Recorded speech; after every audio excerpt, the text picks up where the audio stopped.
a pretty good time to get started. So welcome back to class, everybody. Just to kind of remind ourselves what we talked about last time, we spent most of class talking about the basics of organizing code in Python. And there's three basic ways of organizing code, and that's functions, classes, and modules. And we talked a little bit about each of these. In particular, we learned a lot about how to pass parameters in and out of functions. We saw how you can define a class. And we learned about the standard library, which provides a lot of modules and built-in classes and functions that can help you write your code in a much faster way than you having to re-implement everything from the beginning. And then towards the end of class, we just started talking about Scipy, which is Python's primary module for doing matrix operations or scientific computing. And in a sense, you can think of Scipy as being a type of version of MATLAB that's inside of Python. And in fact, Scipy uses many of the same libraries that MATLAB does for matrix operations. So if you're computing an eigenvalue in Python, you're actually using the exact same code as you would be if you're computing an eigenvalue in MATLAB. And so the plan for today is to spend some more time talking about Scipy, the basics of how to use arrays in Scipy and so forth, and also to spend some time talking about key Scipy modules. So the same way that we learned about iter tools and the various other modules that are built into the standard library in Python, Scipy itself has various submodules that give you different kinds of functionality. And we'll learn about some of those today. And towards the end of class, we'll talk about matplotlib, which is the basic module for plotting things in Python. And we're going to end with an introduction to homework 1, which is your first actual programming assignment. I had posted the PDF up online a few days ago. Some of you may have looked at it, but today we're going to go over the purpose of that homework assignment, and it's going to be due towards the end of next week. So you have about a week to do it. It's going to be due next Thursday. Okay, so let's just jump right into the material and get back to discussing Scipy. So just to remind you, the way that you import the module in Python is by writing something like this, import Scipy. And this basically tells Python to go and find that module somewhere in your directory structure by looking at that Python path variable. So it's read in that module, and that gives you additional functionality. So it gives you functionality like this, for example, where you can create an array of zeros. So this is a 3x3 array of zeros or a 3x3 array of ones. So one thing that we didn't talk about last time, so we talked about various things. We talked about how to create arrays of zeros and ones, an identity array. We talked about basic array operations, for example, adding two arrays together or multiplying together. That was done element-wise as opposed to doing matrix multiplication. If you want to do matrix multiplication, you have to explicitly call it using dot. And this is about where we ended. So I want to say a couple of other things about that. So you're very familiar with arrays that are one-dimensional, right, that are just kind of a row, or two-dimensional that have rows and columns. So in Scipy, it's very often useful to have more than two dimensions to your arrays. And this module is built so that it essentially doesn't care like how many dimensions an array has. So let me just show you an example of that.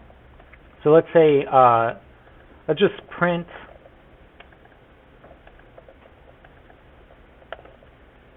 and before I did something like a 3x3, but let me do a 3x3x2.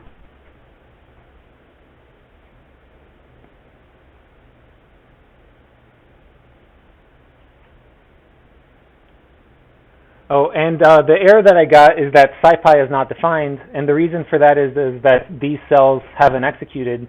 In particular, this cell hasn't executed, which actually imports Scipy. So I have to import it before I actually use its functionality.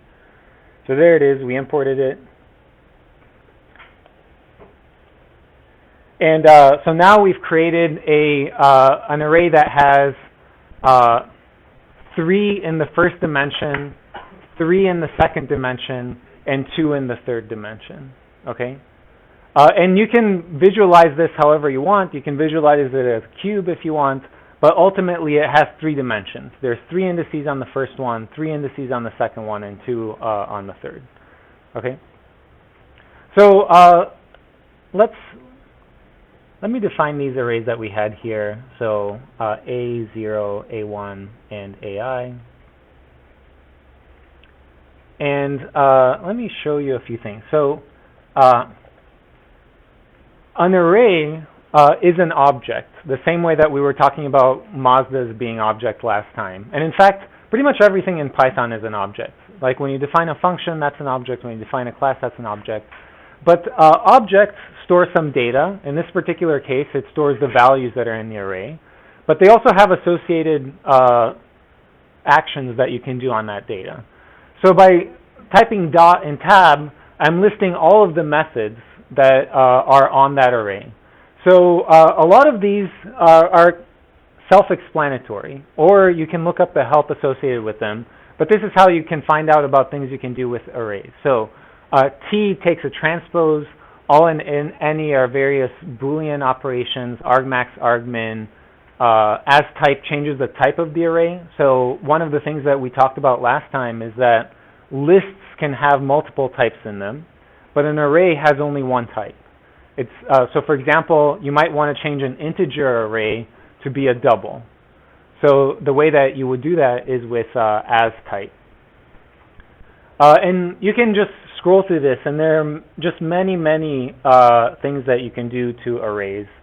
A key one is copy. We're going to talk about that in a moment. So that had to do with the fact that an equal sign doesn't copy the array, right? Like an equal sign just creates a new pointer to the same memory location. And so if you actually want to copy the array, you have to explicitly call .copy, and then you will actually be getting a copy of that array. Let's just scroll through these to see if there are some interesting ones. So diagonal is an interesting one. You might want to get the diagonal from a 2-dimensional array. I use these a lot, max and min. They just, regardless of the size of the array, regardless if it's 2 or 3 dimensions or how many ever dimensions, max and min just return the maximum value out of all the values that are in the array, and min returns the minimum values out of all the values that are in the array. Say again? Does mean give you the average of all the values, or can you take the average along certain dimensions? So great question. So the way that you would find something like that is, so I just typed a question mark after .mean, and that pulled up the documentation string. So Python has built-in documentation to the various functions that are built into it. In fact, when you write code, you can build in documentation into your own code. So let's read this. So a.mean returns the average of array elements along a given axis. So the way that you specify, if you want to just, if you have like, let's say a 2D array, and you want just the mean of the columns or the mean of the rows, is by saying axis equals 1 or axis equals 0, and that's going to specify which axis you want to take the mean over. And by the way, the same is true for min and max, because I might want to take the max of all the rows or the min of all the columns or something like that, and you can do that with the axis parameter here of min and max. So I strongly suggest that whenever you have code to write, to look through to see if you can do the operations that you want using these functions as opposed to writing a for loop, right? So if you had to do a max or a min, a natural thing that you might think of doing is writing a for loop and a bunch of if statements. It's going to be insanely slow compared to using the built-in max and min. And the reason is that when you do these functions, when you execute this max and min, it's actually written in C. So it's just lightning fast, on the order of 1,000 times faster than you writing a Python for loop with if statements. So there's some other useful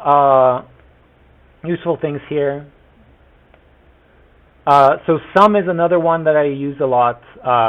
Shape is a great one. So let's take a look at shape.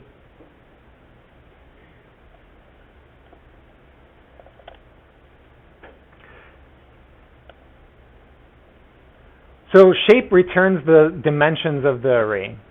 So A zeros was a 3 by 3 array that I had created on top. And if I want to figure out how many rows, how many columns does this have, I just look at dot shape. And if you notice, shape isn't a function. It doesn't execute anything on the array. It's a piece of data that's associated with the array, which is its size. So that's why there's no parentheses at the end. I'm not calling a function there. Okay, so I'll let you look through some of those. We're going to be using them a lot. So just spend some time to familiarize yourself with them. And just to give you an idea of how I end up coding this, is I oftentimes look things up as I need them, right? So I know that I should look at the end of an array to see if they, or at the methods of an array to see if there's a method that might do what I want to do. And so I spend 30 seconds or a minute to see if there is one when I actually need to do something. Okay, it's not like memorizing this is even possible because there's just way too many of these functions available. Okay, so let's see some other array operations. So if you recall, A1 was an array of all ones, okay? So this was a 3 by 3 array of all ones. And what do you think is going to happen when I add 5 to that? So, say again? That's right. It's going to add 5 to all the elements. So I get an array that's just a bunch of 6s. This is really nice. It's really nice because it sort of automatically turned this 5 into a 5 by 5 matrix of sorts, right? Without me having to call anything to do that. This is incredibly, incredibly useful. So let's see what's going to happen with the next one. So do you remember what A range does? Yep. So A range is like range. It's going to just create an array that has 0, 1, 2 in it. So this is going to be a vector that's just 0, 1, 2. And this is a 3 by 3 array. Okay. So what's going to happen when I add that vector to that 3 by 3 array? Say again? So no. Guess again.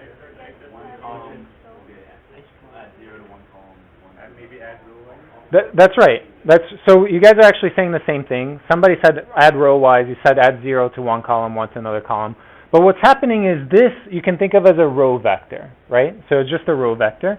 And this you can think of as an array of 3 row vectors. So it's going to add that row vector to each one of the rows of the array. So let's see what happens. And that's exactly what happened. So it added 0 to the first column, 1 to the second column, and 2 to the third column. Okay?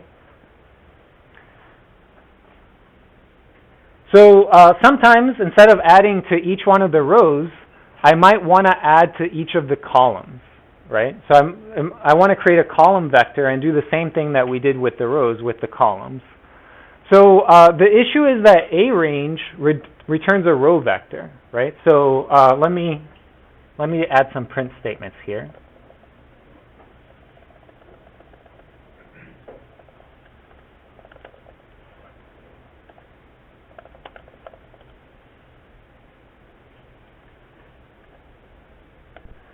Okay, so here we're going to create that row vector, and what's going to print out here is just 0, 1, 2, the same way that you've seen before.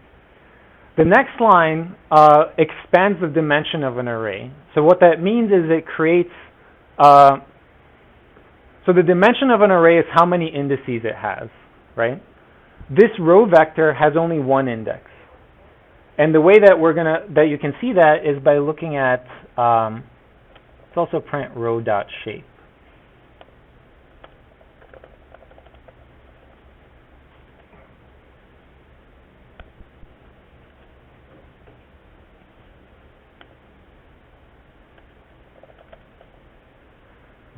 Okay, so when we created row, it was 0, 1, 2, and it only has one index. And the way that we know that is that shape has only one dimension in it, one number, right?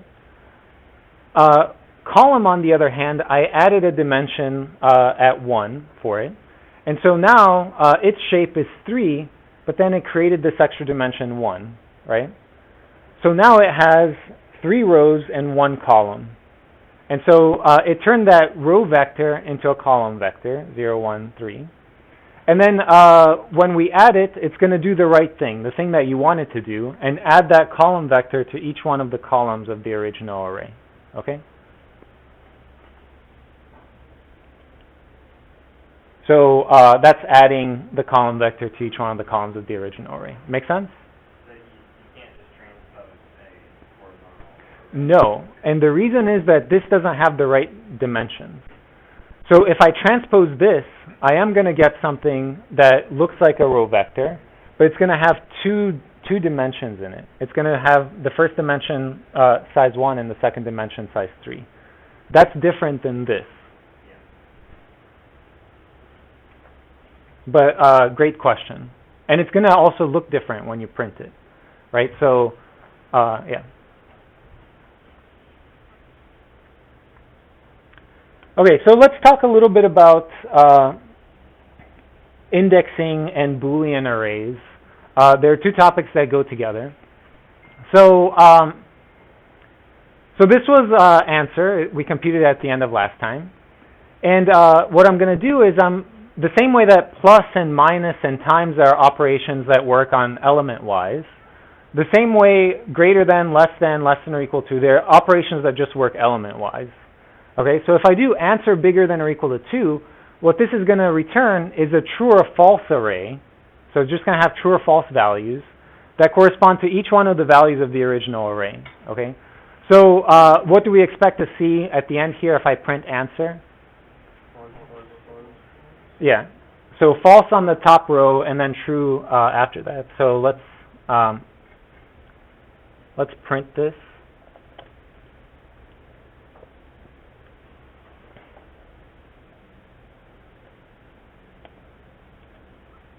Yep, false on the top row and true on the bottom row.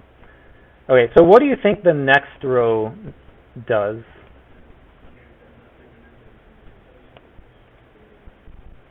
So this is, by the way, just ridiculously useful. You use this all the time. So what this says is go into the array answer, and everywhere where this statement is true, set answer equal to 0. In essentially anything else, like this would require you about 7 for loops, okay? So let's just see what this does.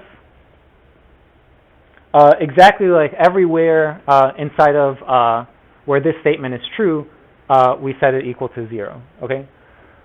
So one way to think about it is that this is a statement, and if it evaluates to true, then we're going to set that equal sign. Another way to think about it is that we're indexing this array with a Boolean array that's of the same size, right? And all it's looking is, where are these true values? And at those true values, I'm going to set an equal sign, right? So that means that you can have a very complicated computation that computes this Boolean array for you, and then execute this equal sign at the end. Make sense? It's not like you have to stick in the entire Boolean computation right here. You can have like a whole bunch of lines to compute that Boolean computation and then index with it.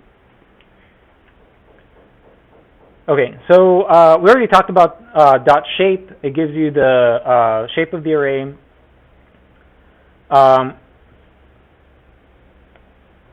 So let's talk a little bit more about indexing in general.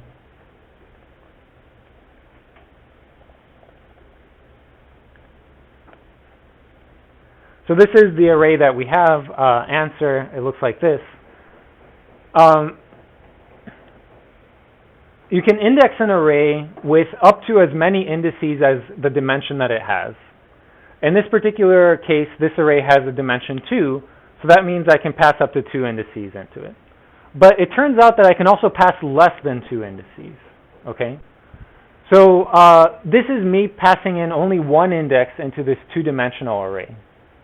And what is this doing? It's saying, give me whatever is at the 0th position in the first dimension, which actually refers to this row, right? So the first dimension is the rows, and the second dimension is the columns. So here I'm saying, give me this row. In the second statement here, I'm saying give me the 0th row and all of the columns. So this double dot basically says like everything from beginning to end, okay? And this says give me all the rows and the 0th column. So for the third one, I should get this 1, 2, 3. So let's see what this looks like, and we can play around with it a little bit.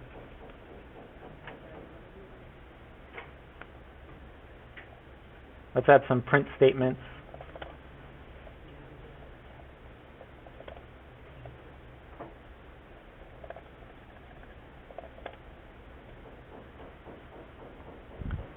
So these are our 3 print statements.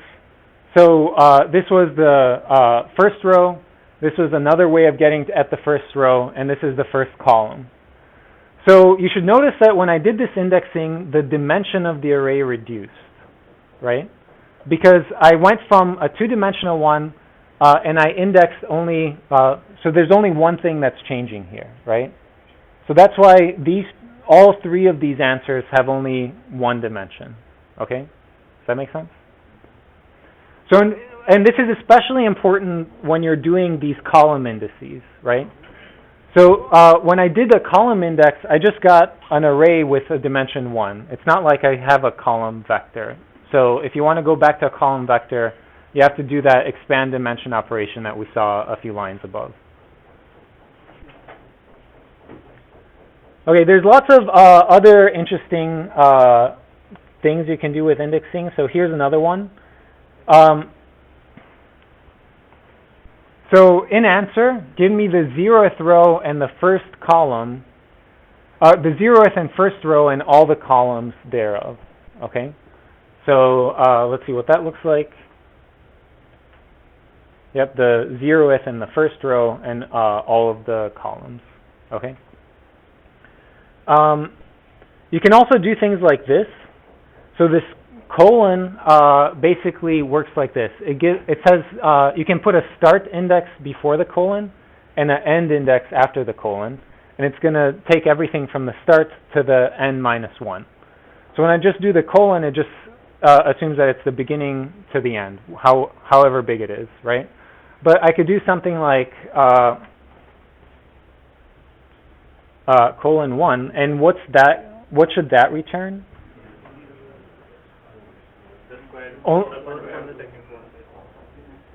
So I think it's going to return just the first one. And the reason is that it goes up to this number minus 1. Okay?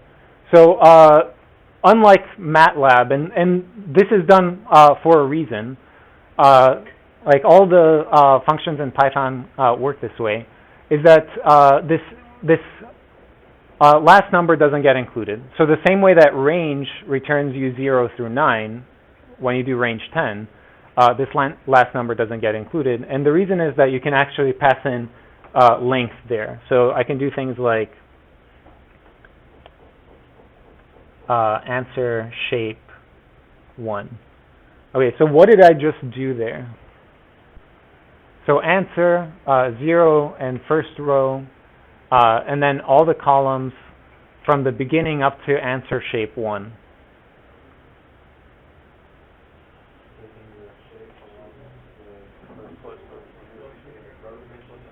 What does shape 1 refer to? It's the number of entries, the number of columns that this array has, right? So this is equivalent to just having a colon. It should return all three columns for us. Okay, does that make sense?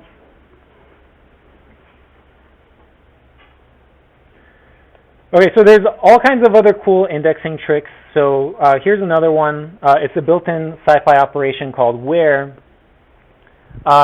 You pass in a Boolean array into it, and it's going to return all the indices of that Boolean array that are true. So in particular, you can use this to figure out where in your array things are bigger than 0 or less than 2 or something like that. So these are all the rows, and those are all the columns where we have things that are bigger than 2. So let's read this. Row 1, column 0, row 1, column 1, row 1, column 2, and so forth. Okay? I can combine this with zip to get out all the coordinates as tuples, right? So we saw this from last time. And so those are all the coordinates in the array where things are bigger than 2, okay? So again, the thing to notice here is that we're doing all of this really quite complicated operations with like 2 or 3 lines of code, right? And this is why Python is a fantastic language to do scientific computing, because most of the time you don't have to worry about typing the for loops to do it. All you have to do is think about what you want to do, and then there's typically a very easy like 1 or 2 line method of doing that. Okay, so these next 2 functions are also built-in functions into Scipy.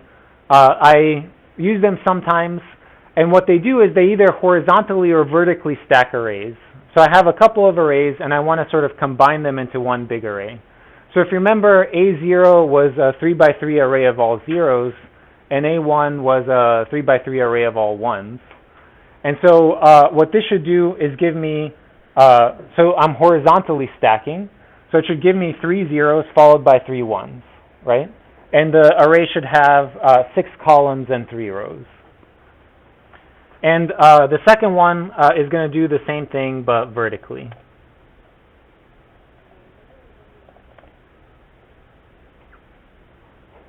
Make sense? So again, quite useful, especially if you're doing some complicated matrix-based algorithms where you need to, for example, do Gaussian elimination or something like that. So let's talk a little bit about the dot copy, which I mentioned previously quickly. And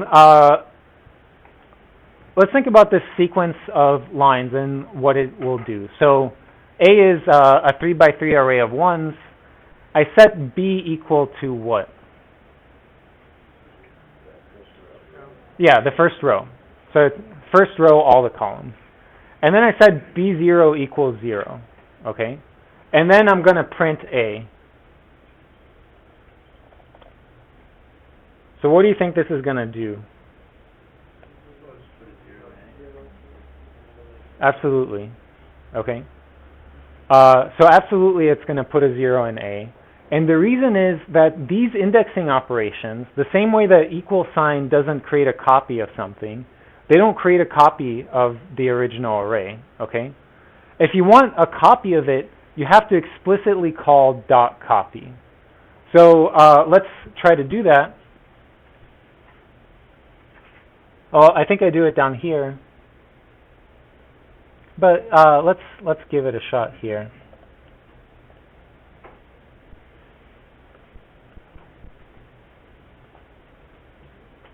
Okay, totally different behavior.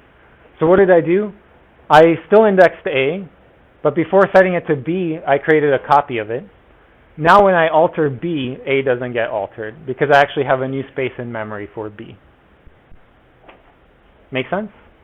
Yeah. When would you not want to copy something? Like, actually, most of the time you end up not wanting to copy. Why don't you just call A instead of make B? Oh, because I don't want to apply this complex index every time that I refer to the first row of A. Like I might want to just keep referring to the first row of A somehow. Okay, so the same issue with not copying happens with functions, the same way that it did with lists and dictionaries. So what happened here, I defined a function that takes in an array. I set the 0th element to 17. I call the function with A, and so A got altered. I got a 17 placed into it. Again, because we don't create copies. If I wanted to create a copy, over here I would do something like B equals B dot copy, right?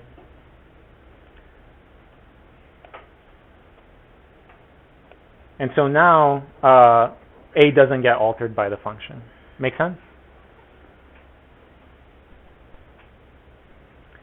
Okay, so let's take a look at some of the other useful modules in Scipy. Okay. So here's just kind of a listing of them, and you can look up these things online. But these are the ones that I use the most. So Scipy.linear algebra. So this has basic linear algebra operations. So things like eigenvalues, solving linear systems, various decompositions like LR decompositions, singular value decompositions, incredibly useful operations in linear algebra. So Scipy.optimize has basic optimization routines. So it'll do things like bisection search. It'll try. It has built-in like Newton method for various things. And maybe after we go over these, we can do an example of Scipy optimize. Scipy sparse has sparse matrices in it. So sometimes the data that we work with is gigantic. So sometimes you have matrices that are like 67,000 rows by 67,000 rows, but most of those values are zeros. And so we want a way to store that efficiently in memory, and the way that you would do that is with scipy.sparse. And scipy.stats has basic statistics in it. So it has all kinds of distributions, all kinds of sampling capabilities, fitting distributions, getting parameters out of it. So it's really useful, but in general, it's not quite as good as R, okay? So it doesn't have quite the same functionality as R. And if you really need statistics, there's various other packages in Python that also provide you much more complicated statistical tools than scipy.stats. But for about 90% of the things that I need, scipy.stats is sufficient. It does pretty much most of the stuff that I want to do. Okay, so let's take a look at some of these things. So let's import Scipy optimize. And let's look at its documentation.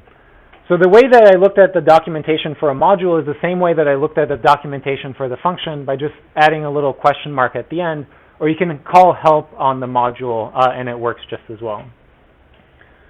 So this is incredibly useful to me. I use it constantly to figure out what was in this module and if there's something useful to me. So let's just scroll through some of these. So minimize Nelder-Mead, BFGS, etc. So fmin, Nelder-Mead simplex algorithm, etc., etc. Fmin bounded minimization of a scalar function. Maybe we can try that. Bounded minimization of a scalar function.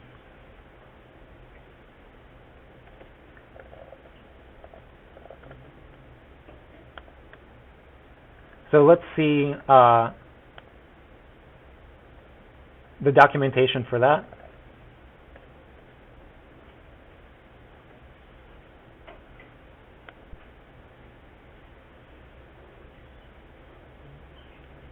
Okay, so Scipy optimize fmin bound.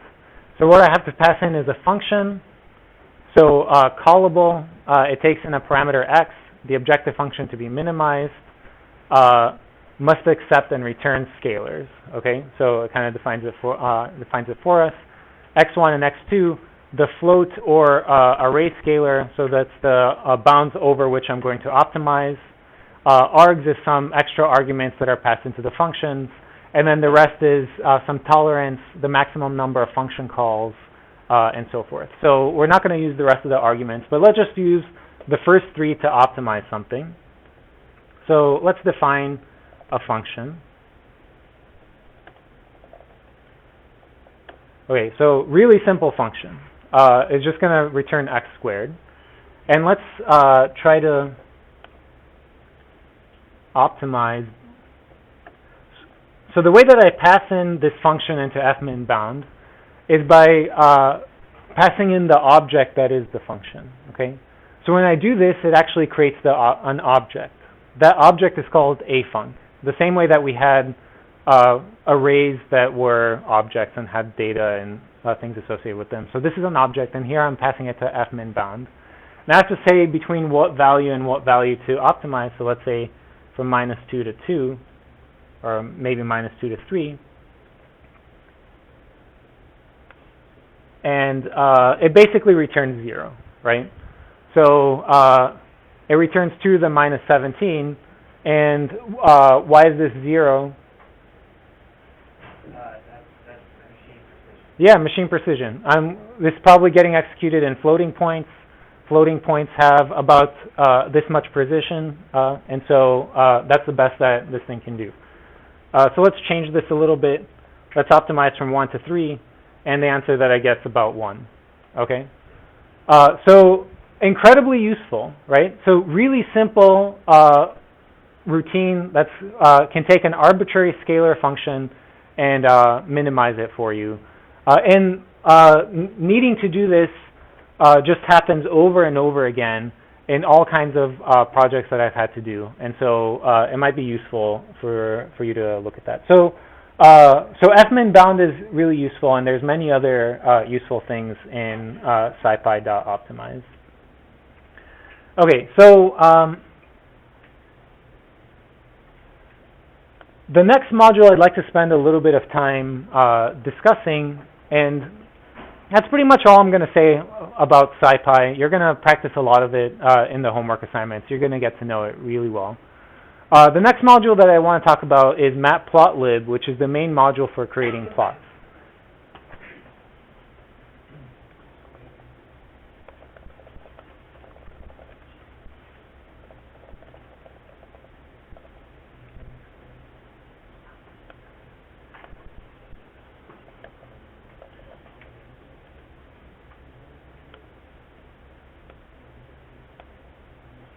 Okay, so what I did here was this is just a command on how to display the plots in an IPython notebook in specific. Usually what happens when you display a plot in Python is it'll open up an interactive window for you where you can interact with the plot in various ways. But here I don't want that window to pop up. I'm hoping that it's going to embed it into the IPython notebook so you actually have these plots after I save the notebook and you download it offline. So let's see if this works. And what I can tell you about matplotlib is that every time that I use matplotlib, I have to relearn it. So I, most of the time, remember very, very little about matplotlib other than this website and this link about the matplotlib gallery. Okay?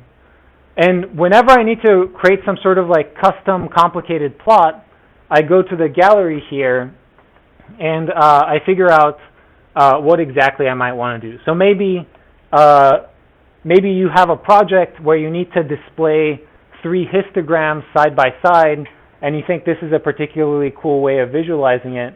What you would do is you would click on this picture, and you would scroll down here, and it's all the code to produce that picture, and you'd spend a little bit of time just reading about how to stick in your data into that picture, and maybe then do a little bit of extra alterations to make it look custom in the way that exactly you want it to look.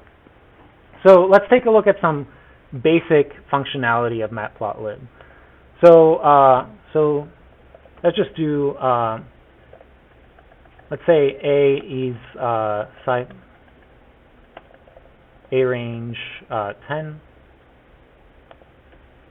and let's do pylab plot A and A squared.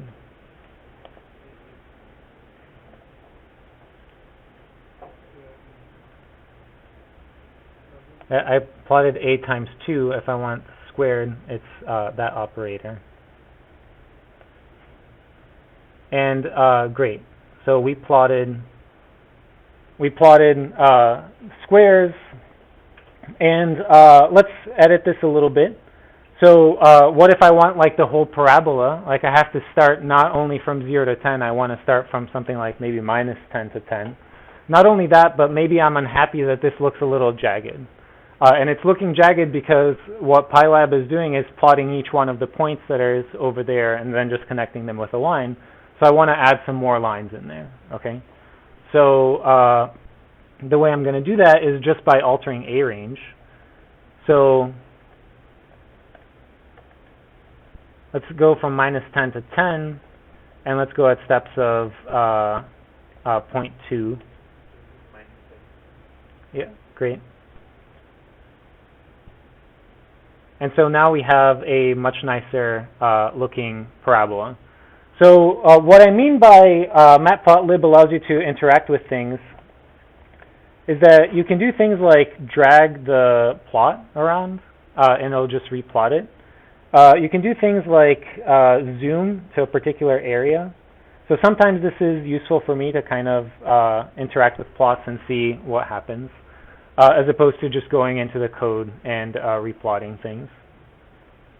And of course you can save it, and you can save it in all kinds of different formats. You can also save it as JPEG and SVG. So for those of you that know, the reason that's advantageous is because the file is in vector graphics, so you can do arbitrary zooms to it and it won't get pixelated, unlike PNGs or JPEGs that'll get pixelated when you zoom into them.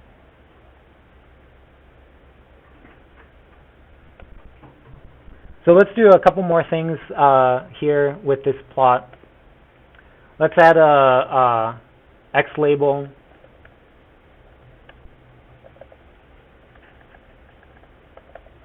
Y label. Title.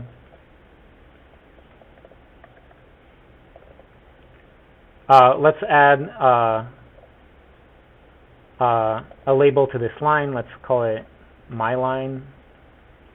And let's also add a legend.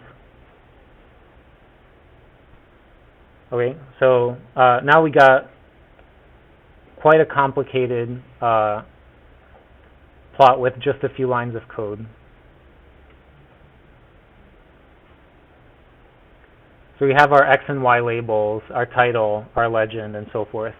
And each one of these things has a tremendous amount of options that you could do to them. You could change all kinds of font sizes. One thing that's incredibly advantageous is you can put LaTeX into Matplotlib tables, okay? So if you've ever tried to do this in Excel, it's a nightmare, right? So you might have some sort of paper that you're writing, like this is some parameter from your equations, let's say it's a beta, and you want to get a beta in there, or some kind of complicated math equation. It might be very, very hard or impossible to do in Excel. In Matplotlib, you can actually just put in the LaTeX, and with the appropriate modules, it'll actually just come out looking really nice. Similarly, legends have a tremendous amount of options to them. So as you can see here, my legend has a box around it and it's covering the line. You can do things like make that box like have curly corners instead of sharp corners. You can make it see-through. You can make the background be a different color. All kinds of customizations that you might think of are available. But I'm not going to go through them. I'm going to let you explore that. And what I typically do is I build up these visualizations a little at a time, right? So if I want to visualize something, I'll start with something simple like this, and then I'll go in and add a few options to the legend. I'll add a few options to the X bar. You can set the ticks and how far along they are. You can add words here instead of just having the numbers, and all kinds of interesting things. So let me just show you a few of those things on the website, on the gallery. So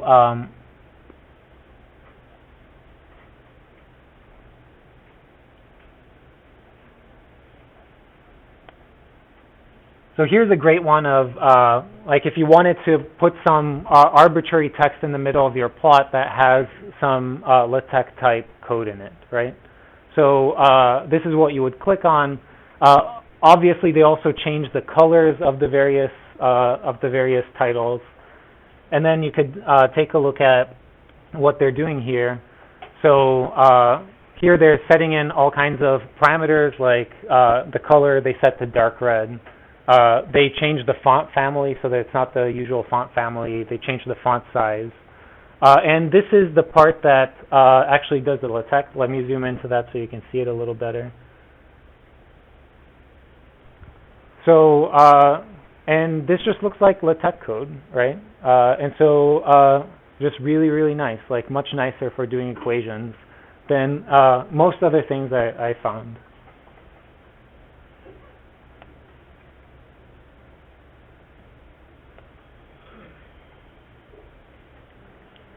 Okay, so one of the other nice things about PyLab and Matplotlib is that what I've done here is I've used a built-in function, right? I use the function plot, and the function plot takes in a bunch of x coordinates and y coordinates and connects them with a line, right? But you might have some crazy idea about how you want to visualize your solution, right? Because you have a very specific problem, and so like maybe what you want is a bar chart with pie charts on top of each bar with some extra text around them, right? So something really complicated. So let's see how you can create essentially arbitrary complex visualizations using using Matplotlib. And I'm not going to go over it, but included in this file is a very complicated visualization that I wrote for a project I had to do. So let's just read over it and maybe do an example run. So I defined my own function here, plot bars. Takes in a bunch of data, so the data should be things like value, low and high, some names, some bar names, some group names, and some colors. And then here I included an example of how you would call this function. So let's just run it and see what kind of a graph it produces.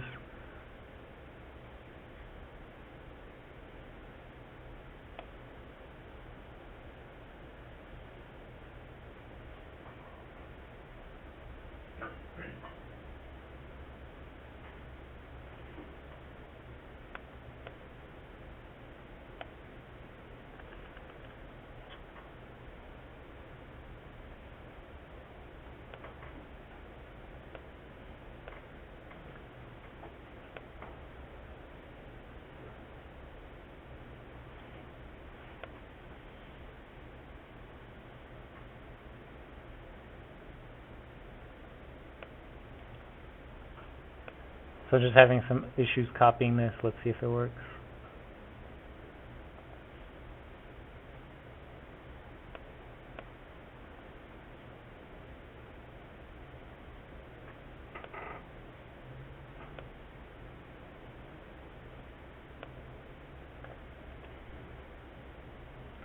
Okay, so this was not a built-in function. It was something that I created from calling MATLAB in various ways. And what it does is basically you have several groups, each with several bar charts on them. So group 1, group 2, group 3, and each group has a blue, a red, and a green bar. And I wanted to put the bar in there, and I wanted to put how high this bar went so that a person could easily read off like where the bar was, right? And the nice thing is that I did this for one project, 5 or 6 years ago. I created that one function. I promptly forgot what was in the function, but I've since used it many, many times on various projects where I've needed something similar, okay? And that's just a huge advantage of creating your own visualizations. But what I want to show you is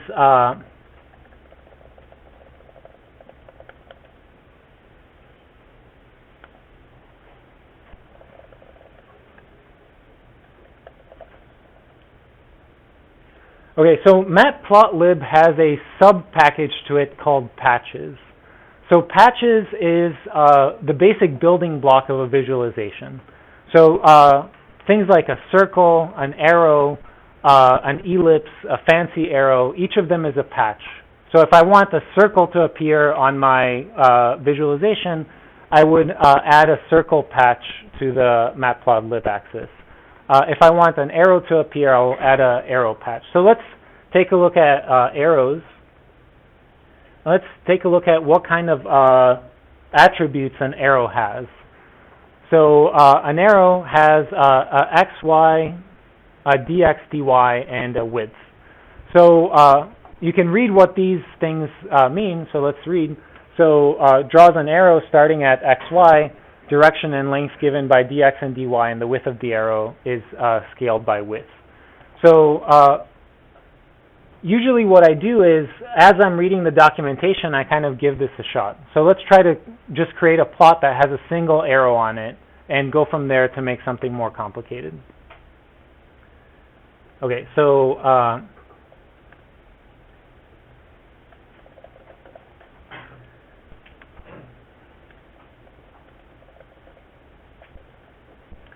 what I'm doing here is first clearing the figure. So whatever was drawn on it is going to be gone.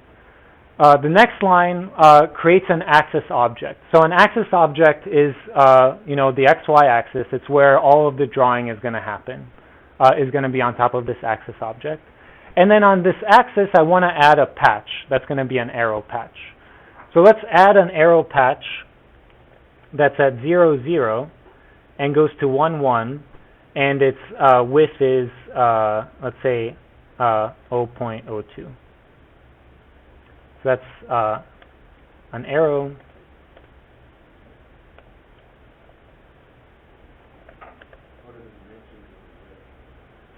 Great question. So it's probably documented somewhere. What I usually do is just try several things until I figure out which is the one that's the right one.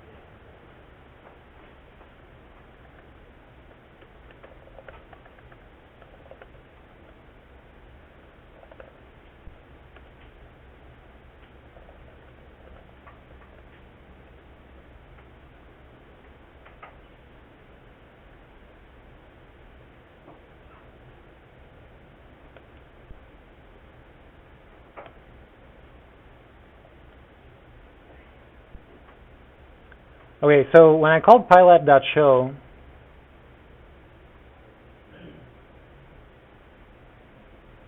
it edited this image on top of here. So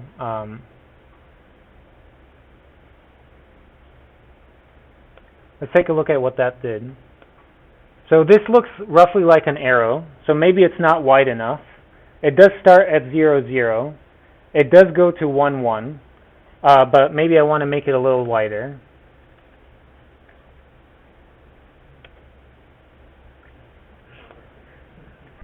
And now it's like a much bigger arrow. And also, I don't like the zoom. I want I want to zoom out from this arrow a little bit. Right now, it's just going 0, 0 to 1, 1 because those are the only 2 points that are on the axis, right? So what I want to do is do xlim. Let's make it 0 to 3. And ylim, let's also make it 0 to 3. And maybe not even 0 to 3. Let's make it minus 1 to 3 for each of these. Okay, so fantastic. There's my arrow. But maybe I don't like this arrow. In particular, I might not be happy with its color. So let's try to change the color of the arrow.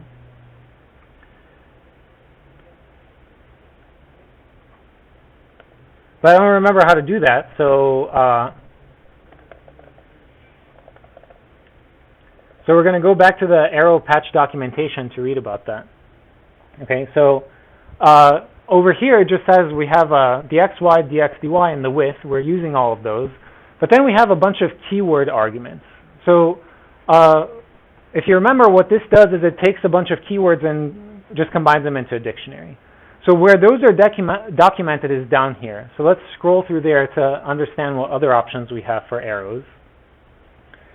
So add filter, alpha. So alpha is roughly how transparent the arrow is. Animated, anti-aliased, cap style, maybe we can play with this, maybe we want it to be round, various things. But here's something that's useful, color perhaps. But what's even more useful, and I end up using more, is edge color and face color, right? Because the arrow actually had 2 colors in it. It wasn't just one. It's not just blue. it was blue on the inside and it had black on the outside, right? So I might want to change those things. I might want to also change whether it's filled at all, right? So maybe I don't want to fill in it.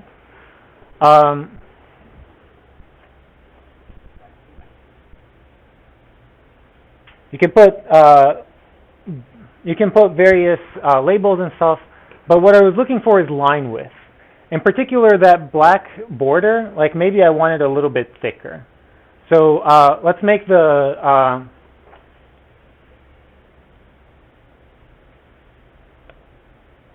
try to make the border a little thicker. Let's try to make the face be green, and let's try to make the edge be red. Let's see what that did. Yeah, really nice, right? So now that I know how to make an arrow, I can do all kinds of other like really complicated visualizations, right? Like I figured out how to make an arrow, but I want you guys to help me with this. Like let's say that what I want to create is something that looks like this. So I want a bunch of arrows facing this way in this column. And then as I move, I want the arrows to turn, basically. So each of the rows here is going to look the same. Does that make sense? So I want the arrow to kind of spin as I'm going across the x-axis. And as I'm going across the y-axis, I'm just going to replicate those arrows. So any ideas on how I can make that plot?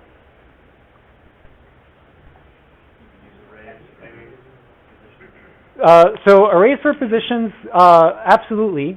And the reason that you're saying that is because you want to avoid writing a for loop, is that right?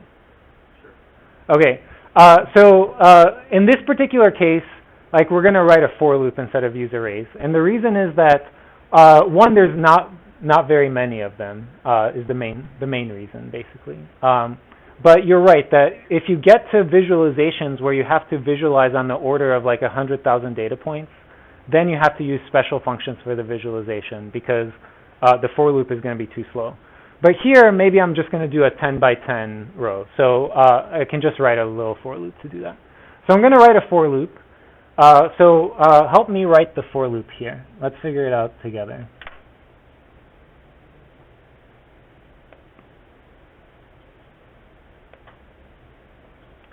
Okay, I'm going to save this arrow because it's useful. But okay, so for x. So I want to iterate over the x-coordinate of the arrow and the y-coordinate of the arrow, right? So what do I write? For x in what?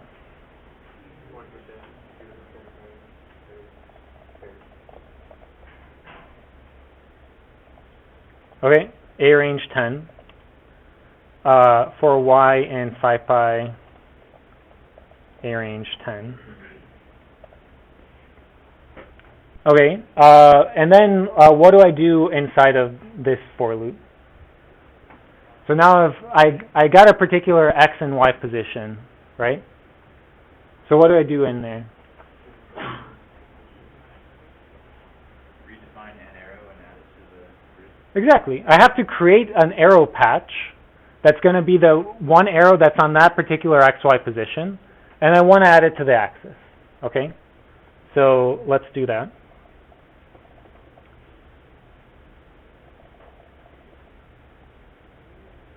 So here I'm creating an arrow patch. And what should I change about this arrow patch? So certainly I need to change its x and y position. So it's at position xy. And what should I do with dx and dy?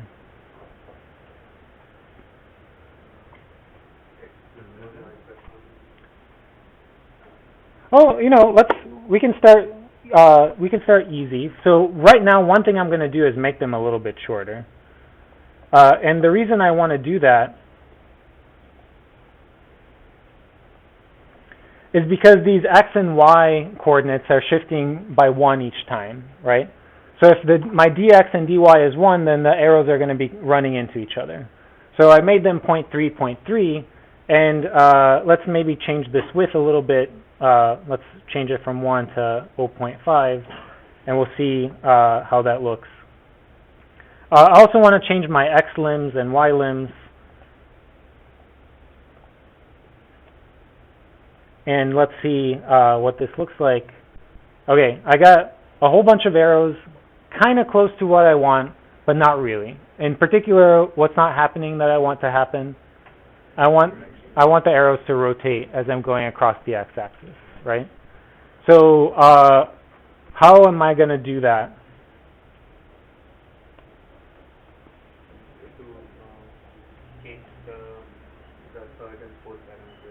Yeah, I have to change the third and fourth parameters, and in particular, the third and fourth parameters have to be a function of x, but not y, right? Because they're going to look the same for all the y's. Okay, so what kinds of functions of x and y should I stick in there?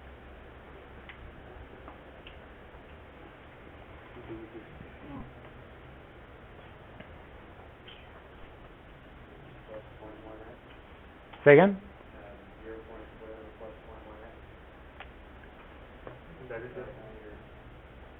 So you want to do 0 plus 0.1x. And what about for the other one? We can try this. I mean, I think it'll be interesting. It's not going to quite do what you want, what you're thinking of, but what is it going to do?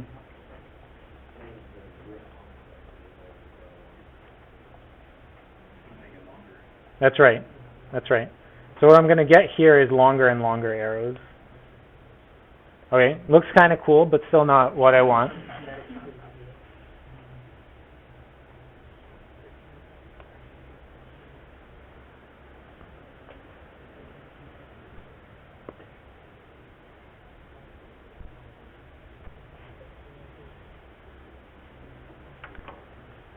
Okay, well let's think about it like this. So for the very first arrow, what do I want the dx and the dy to be? I want the dx to be -1. I want the dy to be 0, okay? For the middle arrow, what do I want the dx to be? What do I want the dy to be? And for the last arrow, what do I want the dx to be? And what do I want the dy to be? Yeah, that's right. You can do some sines and cosines is one way to do it. Maybe we can figure out some other ways to do it.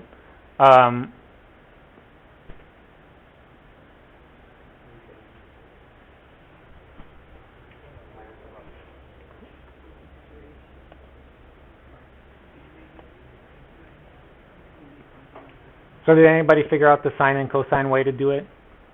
Or the any other way to do it? I mean, what I was going to suggest is that we can just do linear between here and then do the reverse linear over there, and similar here and there, right? So it's not going to be quite like a nice circular pattern. It's just going to be linear change and then linear change. But you can also do sines and cosines. So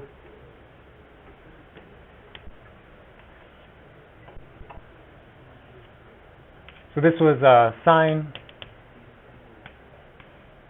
this was cosine. So this was 1 and -1, 1 and -1, and 0 and pi over 2, and pi. Right? So does that help?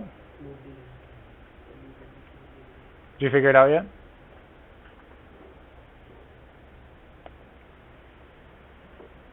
So let's try to make the y be, so I want it at 0 to be 0 and at 10 to be pi. So I want something like times 10 times psi pi dot pi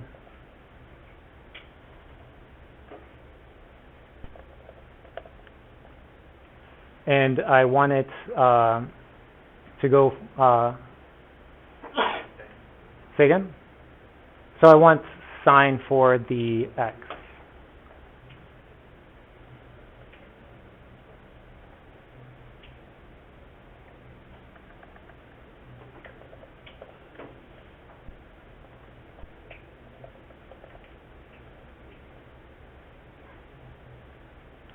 Let's see what this does.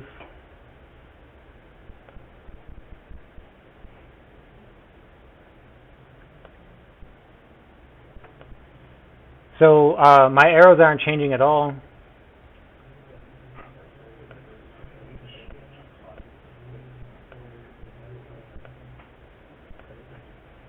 So what did I do incorrectly here?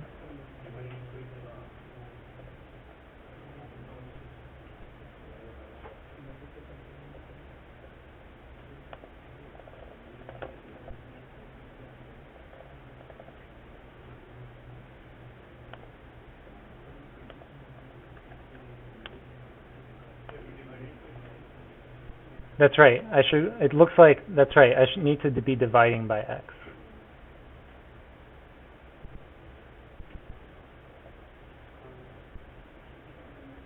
But now I'm getting a division by 0. Say again? Divide what? Pi times x divided by 10. Okay.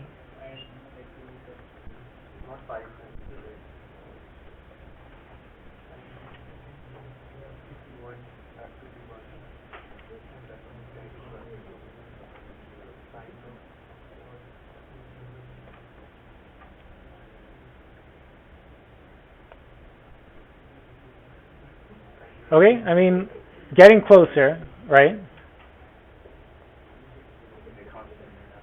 Say again? Okay, so I think I'm going to sort of leave this example here. But what I want you all to do is just go home and figure this out. It should take each of you like approximately between 5 or 10 minutes to figure this out, okay? It's sort of high school trigonometry kinds of things that I promptly forgot as soon as I left that class, but we should all be able to remember in approximately 5 or 10 minutes. And what I'd like to spend the rest of class talking about is your next homework assignment. So let's take a look at that online. And in general, homework assignments are going to get posted on the main course website. And so they're in the form of these PDF files. And also the due dates and the out dates for each homework assignment are on the class calendar. So that's how you'll know that this homework assignment is due next Thursday. So let's read over the homework assignment and what your goals for the homework assignment are.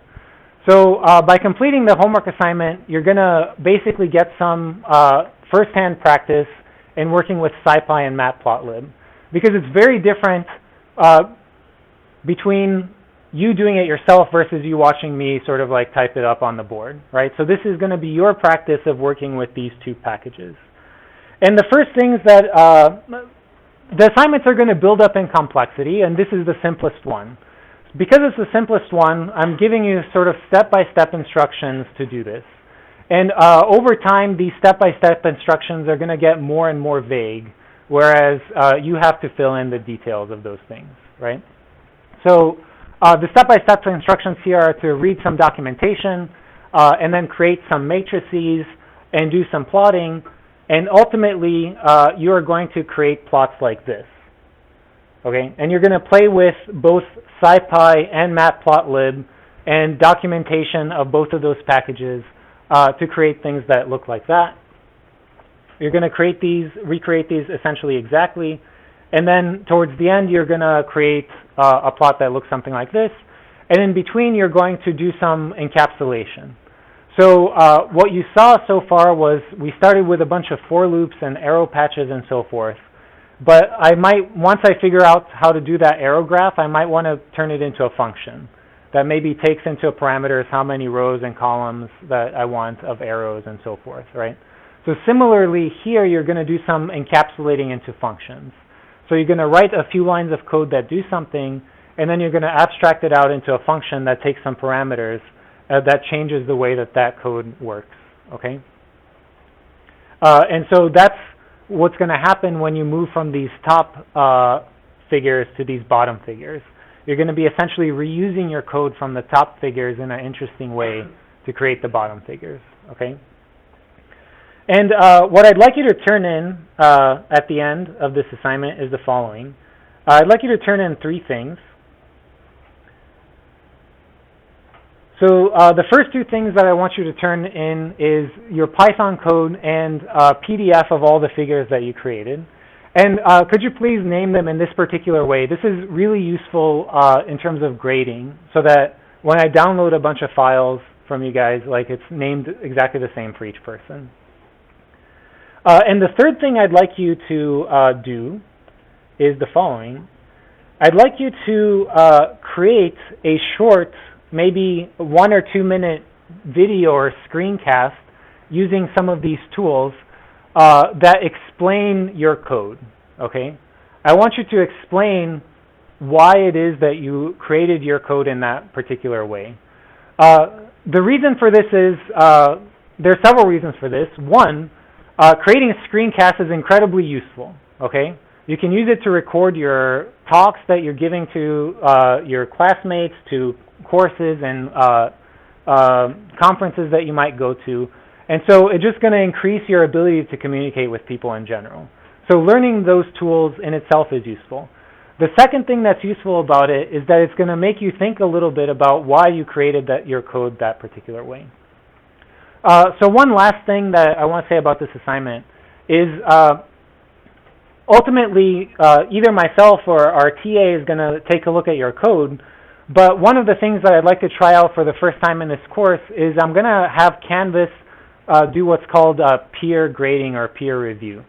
So after the homework assignment is due, each of you are going to get randomly 2 other people from the course. You're going to get to see what their homework assignment looked like. So that way you can compare your code to their code and see what's different about them. Do you like their code better than yours? Do you like some aspects of your code better than theirs? And you're going to have the ability to comment on their homework assignment a little bit. This is an incredibly useful thing in the following sense. It's regardless of what company you go to or what you use coding for, a key skill is the ability to read other people's code. So it's much easier. It's much easier to create your own code than it is to read, understand, and use other people's. And so by doing this peer review, I want to give you a little bit of practice of reading and understanding other people's code. Okay? So thanks a lot for listening. Have a great weekend, and I'll see you all next week.